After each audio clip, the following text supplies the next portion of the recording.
Hello student. आज मैं आपको पोटेंशियोमीटर यानी विभव मापी के बारे में बताना चाह रहा हूँ। पोटेंशियल मीटर क्या है? पोटेंशियल मीटर एक इलेक्ट्रिकल इक्विपमेंट्स है, ठीक है, एक इलेक्ट्रिकल डिवाइस है जो बहुत यूजफुल है। क्योंकि पोटेंशियल डिफरेंस को नापने के लिए दो मशीनें होती हैं, एक पोटेंशियल मीटर होता है, एक वोल्ट मीटर होता है। जैसा कि मैं आपको पीछे बता चुका हूँ कि वोल्ट मीटर ज़्यादा यूजफुल नहीं है, पोटेंशियल मीटर ज़्यादा यूजफुल है। पोटेंशियल मीटर का यूज तीन काम में आता है। पहला देखिए यहाँ लिखा हुआ, पोटेंशियल डिफरेंस को मापने में, किसी भी जगह का पोटेंशियल डिफरेंस को मेजरमेंट करने में। ये बिटवीन पोटेंशियल डिफरेंस को मेजरमेंट करने में, टू पॉइंट के बीच का पोटेंशियल डिफरेंस को नापने में। उसके बाद एक ऐसा मशीन है जो किसी बैटरी का इंटरनल रेसिस्टेंस, मैं इंटरनल रेसिस्टेंस पढ़ा चुका हूँ, किसी बैटरी का अंदर का रेसिस्टेंस को नापने में, जिसको स्मॉल आर हम लोग कहते हैं, इंटरनल रेजिस्टेंस यानी स्मॉल आर मेजरमेंट करने में। और दो सेल जिस पर कुछ भी नहीं लिखा हुआ, उसकी ताकत कितनी है हमें पता नहीं, उन दोनों सेल का ईएमएफ की तुलना करने में, यानी कौन सेल ताकतवर है कौन कमजोर है, तीनों का यूज किया जाता है। इसलिए पोटेंशियल मीटर एक बहुत इंपॉर्टेंट डिवाइस है जिसका यूज हम लोग मुख्यतः बहुत जगह करते हैं। वोल्टेज नापने में करते हैं, इंटरनल रेजिस्टेंस निकालने में करते हैं, दो सेल का ईएमएफ को कंपेयर करने के लिए करते हैं। सबसे इम्पोर्टेंट है कि ये मशीन है तो किसी न किसी प्रिंसिपल पर काम करेगा। ये किस प्रिंसिपल पर काम करता है? ये इस प्रिंसिपल पर काम करता है कि वोल्टेज फॉल, पोटेंशियल डिफरेंस है, the fall of potential between two point is directly proportional to its length, यानी V प्रोपोर्शनल टू L। यानी किसी तार की लंबाई जैसे जैसे बढ़ाते जाइएगा, उसके विभवांतर, उसके बीच का विभवांतर बढ़ते जाएगा। यानी लेंथ पर जो पोटेंशियल डिफरेंस जो होता है वह तार की लंबाई पर निर्भर करता है। ज़्यादा डायरेक्टली प्रोपोर्शनल, ज़्यादा लंबा तार होगा तो पोटेंशियल डिफरेंस दोनों छोर के बीच ज़्यादा होगा, छोटा तार रहेगा तो दोनों छोर के बीच का पोटेंशियल डिफरेंस कम आएगा। कंस्ट्रक्शन, सबसे बड़ी इंपॉर्टेंट चीज़ कंस्ट्रक्शन है। कंस्ट्रक्शन के लिए एक हार्ड बोर्ड लेते हैं, चार तार को, एक तार, दो तार, तीन तार, चार तार, ये 1 मीटर लंबा तार, और इसको हम 1 मीटर स्केल लगा देते हैं, ताकि 1 मीटर लंबा तार है तो 1 मीटर स्केल 1 मीटर का होता ही है। 1 मीटर स्केल को हम लोग हार्ड बोर्ड पे फिक्स कर देते हैं यहाँ पर, ठीक है। और चार तार ठीक उसी का पैरेलल में लगा दिए, 1 2 3 4। अब चारों तार को इस प्रकार जोड़ते हैं, तांबा का मोटा पत्ती से जोड़ते हैं कि चारों, देखिए इस छोर पर जोड़ेंगे, फिर इस तांबा की कॉपर का मोटा पत्ती से इस प्रकार जोड़ेंगे कि इसकी टोटल लंबाई कितनी हो जाए, 4 मीटर। देखिए 1 मीटर, 2 मीटर, 3 मीटर और 4 मीटर। 4 मीटर के तार को हम लोग जोड़ लिए। ये इसका एक्जुलरी पार्ट मैं बता रहा हूँ। और जो तार का जो दोनों छोर मिलेगा, एक छोर A मिलेगा, दूसरा छोर B मिलेगा। इसको हम लोग क्या करते हैं, इसके बीच में एक सेल को जोड़ते हैं, बैटरी को, ठीक है। पॉजिटिव टर्मिनल इधर रहेगा, एक बैटरी को जोड़ दिए तो एक स्विच देना जरूरी है, एक की जोड़ दिए, कुंजी, स्विच की, ये बैटरी हो गया। और यहाँ पर एक रियोस्टेट जोड़ देते हैं। रियोस्टेट मालूम है ना, वेरिएबल रेसिस्टेंस, जिससे कि हम इस सर्किट का रेसिस्टेंस को बढ़ा घटा सकें। ये एक्जुलरी, यानी ये जो इतना चीज देखें, ये एक्जुलरी पार्ट कहलाता है। और सॉरी, एक चीज और छूट गया, यहाँ एक अमीटर जोड़ते हैं, कितना करंट निकल रहा है उसको नापने के लिए एक अमीटर जोड़ देते हैं, ठीक है। इस फिगर में देखिए, इस फिगर में देख रहे हैं 1 2 3 4 तार है, ये मीटर स्केल लगा हुआ है, दोनों छोरों के बीच में बैटरी, अमीटर, स्विच और एक रियोस्टेट जोड़ देते हैं, ये एक्जुलरी पार्ट कहलाता है। और वोल्टेज नापने के लिए इस छोर से हम ले करके, ठीक है, एक वोल्ट मीटर V को जोड़ देते हैं। और यहां से ले जाके जॉकी के बारे में बता चुके हैं, जो कंप्यूटर के माउस के समान होता है, जिसको हम इस तार पर, चारों तार पर कहीं पर भी फिसला सकते हैं, कहीं पर भी मेजरमेंट करने के लिए, वोल्टेज नापने के लिए। ये जो इतना बड़ा डायग्राम है, यही आपका कहलाता है पोटेंशियोमीटर। ये मशीन हो गया पोटेंशियोमीटर, ये लकड़ी के हार्ड बोर्ड पे बनाई जाती है। समझ में आ गया? इस तार की खासियत क्या होती है मैं पहले ही बता चुका हूं, इसके पहले वाले चैप्टर में। ये तार मिश्र धातु, ठीक है ना, एलवाई का बना होता है। स्पेशली 2 तरह के एलवाई बहुत फेमस है जिसका यूज किया जाता है, एक मैग्नीन है, एक कॉन्स्टेंटन है। मैग्नीन और कॉन्स्टेंटन क्यों यूज करते हैं तो उसका जवाब सुन लीजिए। हम लोग कॉपर का तार नहीं लेते हैं, मैग्नीन कॉन्स्टेंट, हाँ ये जो जोड़ते हैं ये कॉपर का होता है। मैग्नीन कॉन्स्टेंटन का जो रेसिस्टेंस होता है पर यूनिट लेंथ बहुत ज्यादा होता है। समझ में है ना, रेसिस्टेंस पर यूनिट लेंथ बहुत ज़्यादा होता है, इसलिए मेजरमेंट करने में बड़ा से बड़ा वैल्यू को मेजरमेंट करने में आसानी होती है। यानी प्रति इकाई लंबाई का प्रतिरोध बहुत ज़्यादा होता है, इसलिए कॉन्स्टेंटन और मैग्नीन का प्रयोग किया जाता है। ये फिगर में मैंने सब कुछ दिखा दिया, ये सारा सर्किट डायग्राम है। अब इस सर्किट से हम लोग सबसे पहले मैं क्या बताने जा रहा हूँ, पोटेंशियल मीटर में एक कांस्टेंट आता है जिसको पोटेंशियल मीटर कांस्टेंट कहते हैं, उसका मान कैसे निकालते हैं उसको दिखाने के लिए मैंने यहाँ पे सब कुछ लिख दिया है। देखिए 4 मीटर का एक there are 4 1 metre long uniform wire made of manganin और constantan are fitted parallel to hard board पर जोड़ देते हैं और they are connected with a copper strip, उसको कॉपर स्ट्रिप से जोड़ देते हैं and which are the total length of the wire becomes 4 metre. अब यहाँ देखिए ये असली चीज है। उसके बाद एक जॉकी जे को उसके एक सेंसिटिव वोल्टमीटर भी से, जो यहाँ पर मैंने आपको बताया, जॉकी को वोल्टमीटर सेंसिटिव वोल्टमीटर के साथ जोड़ देते हैं और एक्सिलरी पार्ट में मालूम है रियोस्टेट होता है, मीटर होता है, स्विच होता है, सेल होता है, जोड़ दिया गया। अब ये काम कैसे करता है, वर्किंग फंक्शन कैसे करता है। सबसे पहले हम लोग इस स्विच के को ऑन करते हैं। सबसे पहले ध्यान दीजिए, इस स्विच के ऑन करते हैं तो इसमें से करंट फ्लो करने लगता है। अब मान लीजिए कि इस पॉइंट पर ए से लेकर के जे के बीच का हमको वोल्टेज नापना है। ध्यान से सुनिएगा, ए से जे के बीच का वोल्टेज निकाला, हम जे पर ले जाकर तार इस जॉकी को रख देंगे और ए से जे की लंबाई को नाप लेंगे। मेरी बात समझ में आ रही है? हम क्या करेंगे, वहां पर ले जाएंगे और ए से जे की लंबाई को हम नाप लेंगे। ठीक है, मान लिया कि उसकी लंबाई एल है, समझ में आ गया ना, उसकी लंबाई ए है। ठीक है, और इस तार की मोटाई, इस तार का मोटाई जो क्रॉस सेक्शन एरिया है उसकी लंबाई, और ये जो तार देख रहे हैं उसकी मोटाई को हम ए मान लेते हैं। क्रॉस सेक्शन एरिया लिखा हुआ है, जहां ए एंड रो, ये रो है, rho are the cross section area and density of wire. जो ये तार है उसका डेंसिटी है, रो क्या है, इस तार का डेंसिटी है और ए इसकी मोटाई है। ठीक है, दोनों आपको मालूम है, चूंकि मैग्नीन और कॉन्स्टेंटन के जो तार लेंगे उसकी मोटाई और उसका डेंसिटी दोनों दिया रहेगा, घनत्व तो दिया रहेगा, उसकी मोटाई दी रहेगी। अब देखिए कैसे निकलती है, यहां से यहां की लंबाई को नाप लिया, मान लिया कि उसकी लंबाई एल है। अब चूंकि हम जानते हैं V equal to I R होता है, ये फॉर्मूला हम वोल्ट के नियम से जानते हैं। आई माने करंट, आर माने तार का रेसिस्टेंस।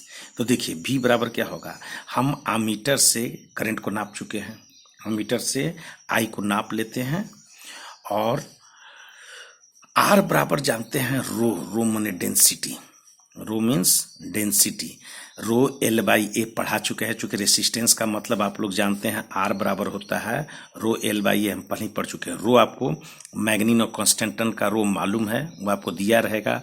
तार की लंबाई आपने ए से जे की लंबाई को आपने नाप लिया, एरिया आपको मालूम है।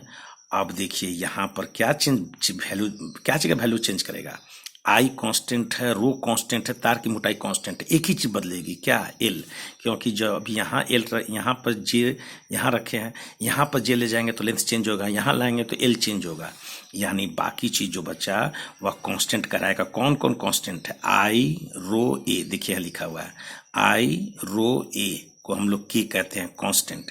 देखिए इसको क्या कहा जाता है, जरा ध्यान से देखिएगा, इसकी जरूरत आपको बार बार पड़ेगी। वेयर के is a constant and it is called potential gradient. अलग अलग पोटेंशियल मेटल का अलग अलग पोटेंशियल ग्रेडियंट होता है। पोटेंशियल ग्रेडियंट किसको कहते हैं, fall of potential per unit length, यानी तार की इकाई लंबाई में कितना पोटेंशियल का फॉल होता है। तो V बराबर के एल, यानी V बटा एल बराबर कांस्टेंट। ये के का मान आप इस फॉर्मूला से निकाल सकते हैं। आगे चल के के की ही जरूरत पड़ेगी, सबसे पहले मुझे के पढ़ाना जरूरी था, तब जाकर के आप वोल्ट पोटेंशियल मीटर का यूज करना सीखेंगे। अब एग्जामिनेशन में आपको ये वाला क्वेश्चन नहीं आएगा। एग्जामिनेशन में क्या क्वेश्चन पूछेगा, वह पूछेगा कि पोटेंशियल मीटर का कंस्ट्रक्शन एंड वर्किंग फंक्शन बताइए। तो कंस्ट्रक्शन तो मैंने आपको पढ़ा दिया है कि 4 तार से मिलकर बनता है, वो सब मैंने बता दिया। जो इसका सबसे वीवीआई क्वेश्चन है वह यह है, कंपेयर तुलना करें EMF of two cell with the help of potential meter. किसी विभव मापी की सहायता से किसी दो सेल का ईएमएफ की तुलना कीजिए, क्योंकि दोनों सेल का ईएमएफ हमें नहीं पता। उसको निकालने का क्या तरीका है, तो देखिए ये जो आप फिगर देख रहे हो, आप वहां पे 4 तार देखे थे, यहाँ देखिए ध्यान से एक ही तार है। क्योंकि उतना बड़ा फिगर आपको एग्जामिनेशन हॉल में बनाने की जरूरत नहीं है, मैं उसका शॉर्ट फॉर्म लाया हूँ। देखिए वो तार की जगह एक ही तार दिखाया हूँ ए बी, और देखिए बैटरी है, अमीटर है, स्विच है, रियोस्टेट है, जैसा था वही फिगर है।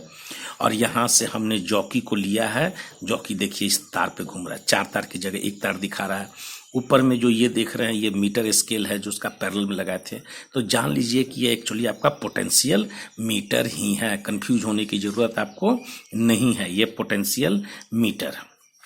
अब इस पोटेंशियल मीटर में हमको क्या करना है, जिस बैटरी का ईएमएफ निकालना है, यहाँ पर ईएमएफ निकालना है E1 और E2।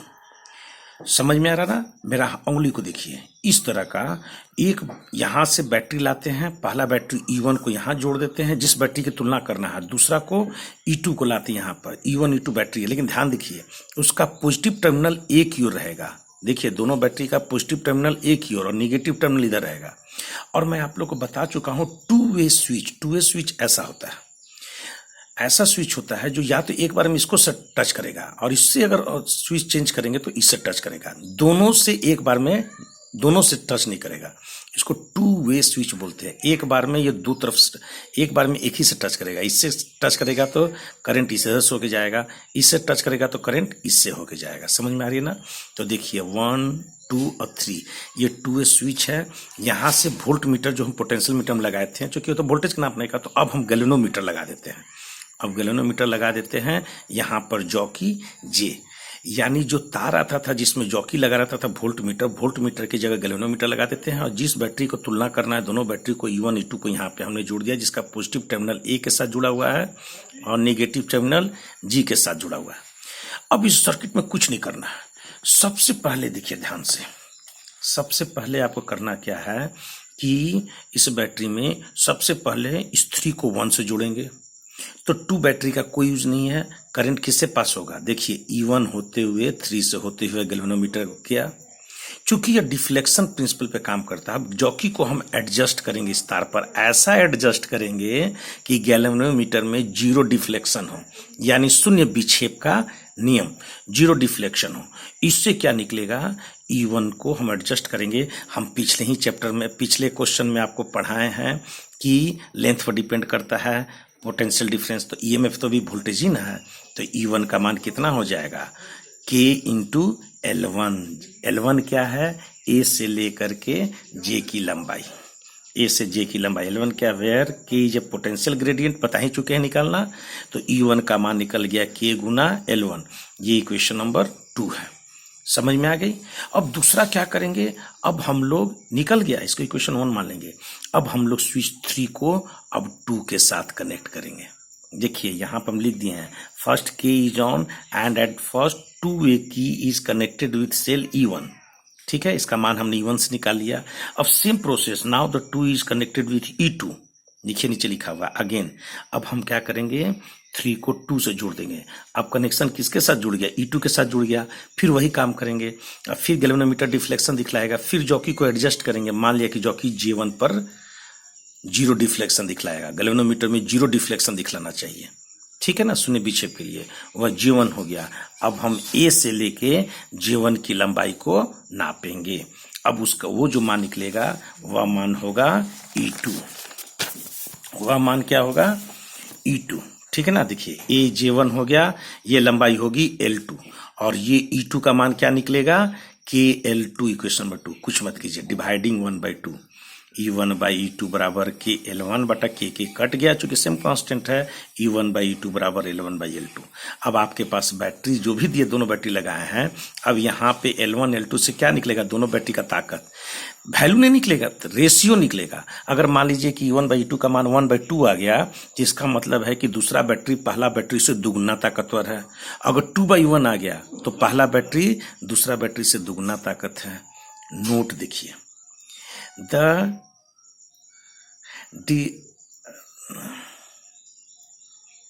The driving cell should always larger then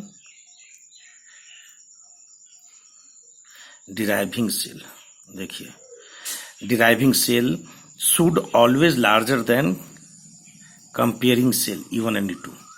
यानी इस जो फॉर्मूला में जो फिगर में मैंने आपको ये वाला जो बैटरी लगाया है, ये वाला बैटरी जो फिगर में, ई वाला बैटरी का मान हमेशा E1 और E2 से क्या होना चाहिए, ताकतवर होना चाहिए। देखिए द ड्राइविंग सेल उसको कहते हैं, वो ड्राइव करता है, ड्राइव उसका नाम है, ड्राइवर है वो। ड्राइविंग सेल का मान E1 और E2 से हमेशा अधिक होना चाहिए। ये हो गया पहला ही बता दिया। ये VVI क्वेश्चन है, देख लीजिए, मैं पहले लिख चुका हूँ VVI, बहुत इंपॉर्टेंट क्वेश्चन है।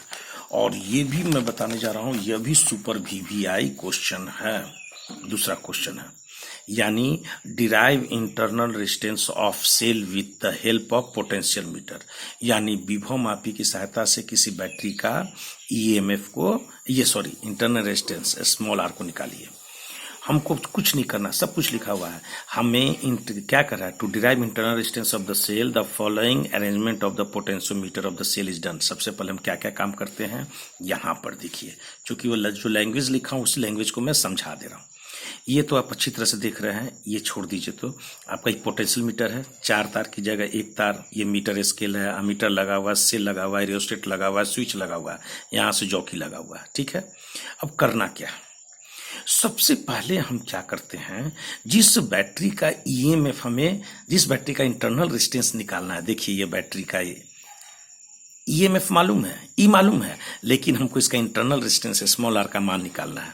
हम सबसे पहले क्या करते हैं, उस बैटरी को यहाँ पे जोड़ते हैं, उसका पॉजिटिव टर्मिनल A से जोड़ना है। ध्यान से देखिए, कुछ नहीं करना है, E से जोड़ना है।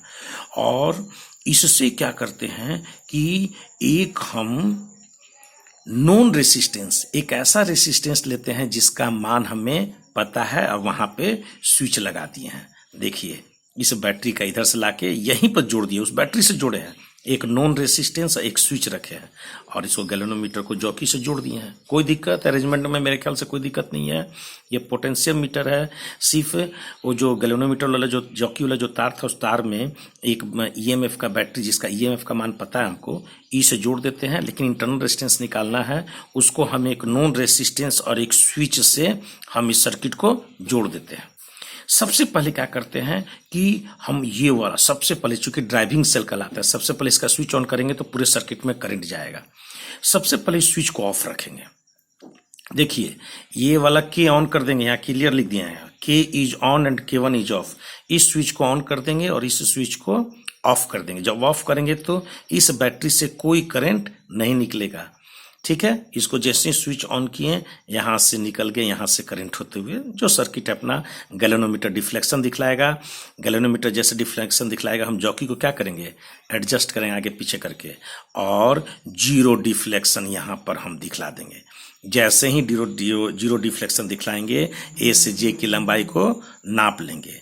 इसलिए E बराबर क्या निकला, पोटेंशियल K L1, ये लंबाई हो गया। A से L1 क्या है, एज से J की लंबाई, E का मान निकल गया EK L1। ध्यान से देखिए, अब सेकंड टाइम क्या करेंगे, इसको इक्वेशन 1 मान लिया। अब सेकंड 2 में क्या करेंगे, अब हम, वो तो सब कुछ है ही, अब मैं स्विच इसको ऑन कर दूंगा। ध्यान से सुनिए, अब मैं इसको स्विच ऑन करूंगा। जैसे ही स्विच ऑन करूंगा तो देखिए इसका पॉजिटिव टर्मिनल से कुछ करंट निकलेगा और इस रेसिस्टेंस से होते हुए गैल्वेनोमीटर होते हुए जॉकी में जाएगा।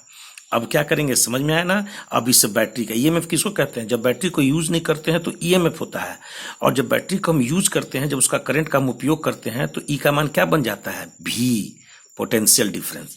तो जैसे ही हम इस स्विच को ऑन करेंगे, इधर से कुछ करंट निकलेगा, अब वो E का मान नहीं होगा, वह V बन जाएगा, पोटेंशियल डिफरेंस बन जाएगा, और कुछ करंट इधर से होके गुजर रहा है। अब इसको क्या करेंगे, फिर गैल्वेनोमीटर को जीरो डिफ्लेक्शन के लिए जॉकी को आगे पीछे एडजस्ट करेंगे, क्योंकि मान तो बदल जाएगा इसका। अब मान लिया कि J1 पर एडजस्ट करेंगे, तो A से लेके J1 की लंबाई को नाप लिया, मान लिया कि उसकी लंबाई L2 है।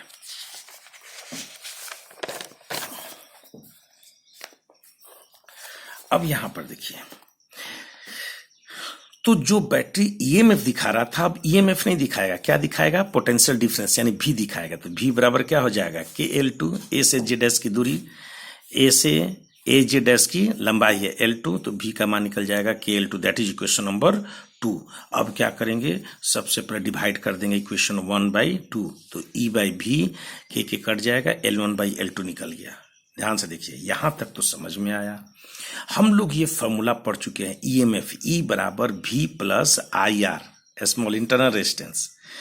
तो समझे ना, दोनों समझ में आ गया। हमने IR को यहीं रहने दिया, V को इधर लाया, ठीक है, IR को यहीं रहने दिया, V को इधर लाया, तो E